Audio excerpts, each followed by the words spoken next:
എനിക്കങ്ങനെ തോന്നുന്നുണ്ട്. ഇപ്പോൾ അങ്ങനെയാണ് എനിക്ക് തോന്നുന്നത്.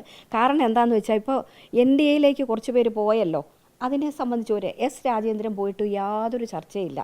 അതുപോലെയുള്ള കുറേ കാര്യങ്ങൾ രണ്ടുപേരും കൂടെ. അപ്പോൾ തീർച്ചയായിട്ടും ഇത് CPMൻ്റെ ഒരു കളിയായിട്ടാണ് എനിക്ക് തോന്നുന്നത്. അതിന് അഖിൽമാരാരെ കുറേ എന്തൊക്കെയോ തെറ്റിദ്ധരിപ്പിച്ച് എഴുതി കൊടുത്ത് അത് പറയിപ്പിക്കുക. അല്ലാതെ അഖിൽമാരാരൻ എന്നെക്കുറിച്ച് ഒരു കാര്യം അറിയാമെങ്കിൽ ഇങ്ങനെ എഴുതത്തില്ല, ഇങ്ങനെ പറയത്തുമില്ല. ഇത് എവിടെ നിന്ന് കിട്ടിയ ഊരം? എനിക്കറിഞ്ഞുകൂടാത്ത ഊരം.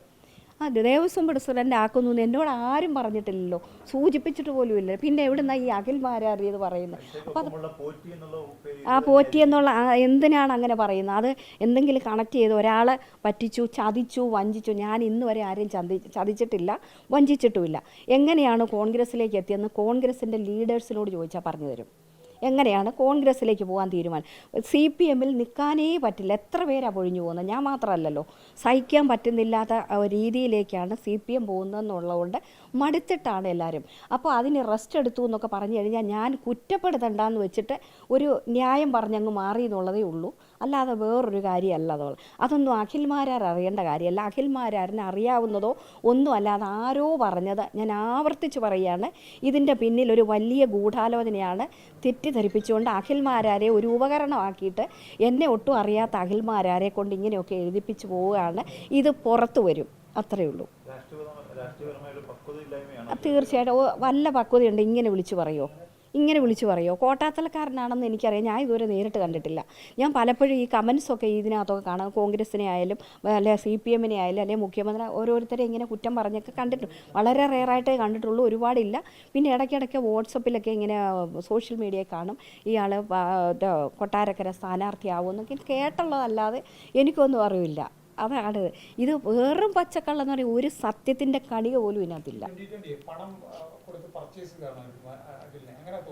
എനിക്കത് പറയാൻ അറിഞ്ഞുകൂടാ. ഇയാളിപ്പം ഇന്നലെ എങ്ങാണ്ട് 2020 ചേർന്നെന്നല്ലേ പറഞ്ഞ്. നേരത്തെ കോൺഗ്രസ്സിലായിരുന്നു, പിന്നെ NDAക്ക് BJPക്കൊപ്പം പോയതായിട്ട് പോലെ പോസ്റ്റൊക്കെ പറയുന്നത് കേട്ടിട്ടുണ്ട് വാർത്തകളിലൊക്കെ.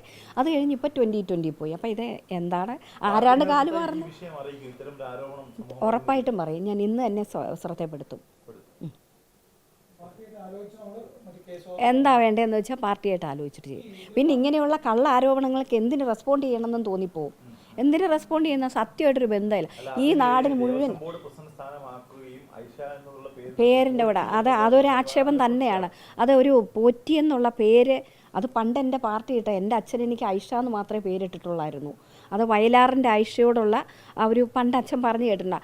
ഐഷ പോറ്റി എന്ന പേരിട്ടത് പാർട്ടി തന്നെയാണ്, ഞാനുണ്ടായിരുന്ന പാർട്ടിയാണ്. അപ്പോൾ എന്തായാലും ആ പോറ്റിന്നൂടെ ചേർത്ത് പറയുമ്പോൾ അതിനകത്തൊരു ദ്വയാർത്ഥം, എന്തോ ഒരു മോശമായ ഒരു കാര്യം കൂടി അതിനകത്ത് ധ്വനി വരുന്നുണ്ട്. കാരണം ഒരു പോറ്റി മാറിയപ്പോൾ പിന്നെ ഒരു പോറ്റിയെ ഇതൊന്നും എനിക്കറിയ പോലും ഇല്ലാത്ത കാര്യം. ഇത് എവിടെ നിന്ന് കിട്ടിയതാണെന്ന് എനിക്കറിഞ്ഞുകൂടാ. സത്യമായ കാര്യം, വേറും കള്ളം പറയുകയാണ്. എനിക്ക് സത്യമായിട്ട് ഒരു ബന്ധവും ഇല്ലാത്ത കാര്യമാണിത്. ഇങ്ങനെ ആക്ഷേപിക്കേണ്ട കാര്യം അഖിൽമാരാരെ പോലെ ഒരു ചെറുപ്പക്കാരന് വളരെ ദോഷം ചെയ്യും. നല്ലൊരു ഭാവി ഉണ്ടാവണേ ഇമാതിരി കാര്യങ്ങൾ എവിടുന്നേലും കേട്ട് ആർക്കെങ്കിലും വേണ്ടി ഇങ്ങനെ വിളിച്ചു പറയാതിരിക്കുന്നത് നല്ലതായിരിക്കുമെന്ന് എനിക്ക് ആ മോനോട് സ്നേഹത്തോടെ ഒരു അമ്മ എന്നുള്ള നിലയിൽ പറയാനുള്ളൂ. അത് തന്നെയാണ് ഇപ്പം മനസ്സിലാവുന്നത്. കാരണം പുള്ളിക്ക് അറിഞ്ഞുകൂടാത്ത സത്യമായിട്ട് ബന്ധമില്ലാത്ത കാര്യങ്ങളാണ് എഴുതി വെച്ചേക്കുന്നത്. ഐഷ പോറ്റി എന്തായിരുന്നുമല്ല ഈ നാട്ടിലെ ജനങ്ങൾക്ക് മുഴുവൻ അറിയാമല്ലോ.